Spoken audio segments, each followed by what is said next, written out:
استاد کوم په کلاسیکو شاعرانو نظر واچو نو دردار چاوړان دی با کاظم خان شیدا او امید بابا موږ ته د هندي سبک د شاعرۍ پیروان ښکاره شي. بیا پر وروسته دور کې هم دغه خلا موجوده وه، خو ما چې اورېدلي دي یا استاد شعر لوستونکي وایي چې تاسې په هندي سبک شاعري کوئ. که اول په دې هندي سبک باندې رڼا واچوئ چې هندي سبک کې شاعري کول یعنی څه؟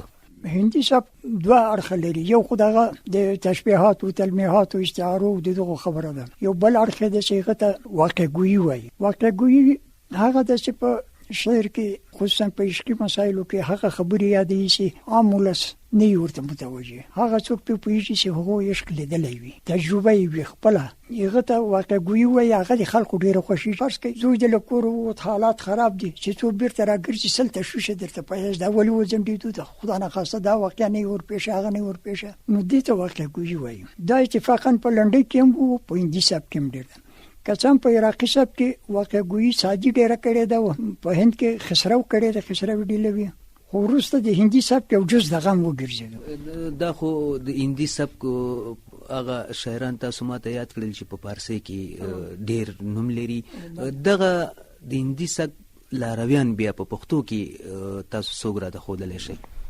په دې کې شک نشته چې ابتدا یې له حمید اسدی ده. حمید بابا کوشش کړی دی چې په استعارو کنایو په دې باندې شاعري وکړي، خو په غزل کې لا دومره ډېر نه معلومیږي. هغه ترجمې چې کړي دي هغه د هندي سبک د شاعرانو نظمونه ترجمه کړي دي، خو طبعا هغه په هغه شکل ترجمه کړي دي لکه غوثي ویلي وو.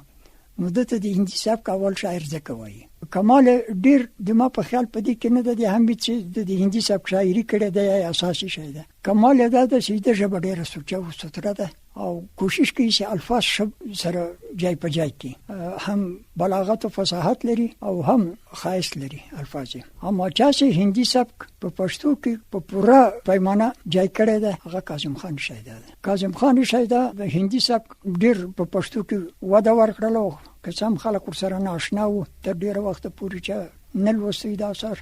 200 کاله پخوا دی تېر شوی ده، خو دغه اوس 40-50 کاله کېږي چې دی لږ لږ د ده په هغه کیفیت خلک پوه شول، پخوا دومره نه وو. او کاظم خان شیدارآباد هم بعضې خلکو هندي سبک ته ورته شاعري کړې ده لکه علي خان و ځینې نور، او زیاتر چې بیا هندي سبک ډېره پیروي کړې ده بعد له کاظم شیدا هغه میرزا حنان ده. خو میرزا حنان هم دا کار کړی ده چې هغه په سلګونو شعرونه یې له فارسي نه ترجمه کړي دي د هندي سبک له شاعرانو، زیاتره د صاحب دي مثلا. خو بیا هم که ترجمې له لارې ده که له هرې لارې ده په پښتو کې دغه سبک ته وده ورکړې ده. له هغه راایسته هندي سبک متروک شوی و پښتنو کې. استاد تاسو څنګه هندي سبک ته مخه وکړله؟ زه خو د لنډۍ له لارې له هندي سبک سره اشنا شوی وم. ګمان کوم چې معاصرو کې به د اول ځل لپاره ما دغه سبک تعقیب کړی وم. د خلکو خوښه چې هندي سبک یې بولي که د لنډۍ په شکل غزل ویل. استاد له تا نه وروسته مثلا ته په دې ځوانانو کې د دغه سبک د هندي سبک شاعري وینې او که نه؟ زه هو نویو ځلمو کې ډېره ده. ځینو یې هغه د واقعګویي خوا نیولې ده، ځینو یې د تشبیهات او تلمیحات راخیستي دي، او ځینې دا شی خو نو عام ده چې هر بیت ځان ته یو مضمون ولري او هغه مضمون هم حتی له واسه کوشش وکړي چې ابتکاري وي، داسې نه وي چې میم زرما بیا میم زرما. تر دې له مخه بل شاعر هم ویلی وي هغه خبرې کړي وي دی تغییر د الفاظو راوړي، نو دا خو بیا شاعري نه شوله. اوس په نویو زلمیانو کې دغه کوشش هم روان دی ډېر. نو څه فکر کوې استاده چې دغه نوي ځوانان چې هندي سبک ته مخه شوې ده دا شعوري دي که غیر شعوري توګه پکې راځي؟ زه خو فکر مې دومره نه ده پکې کړی، خو چې خپل ځان ته ګورم شعوري نه و، ذوقي خبره وله د دوی به هم دغسې وینو.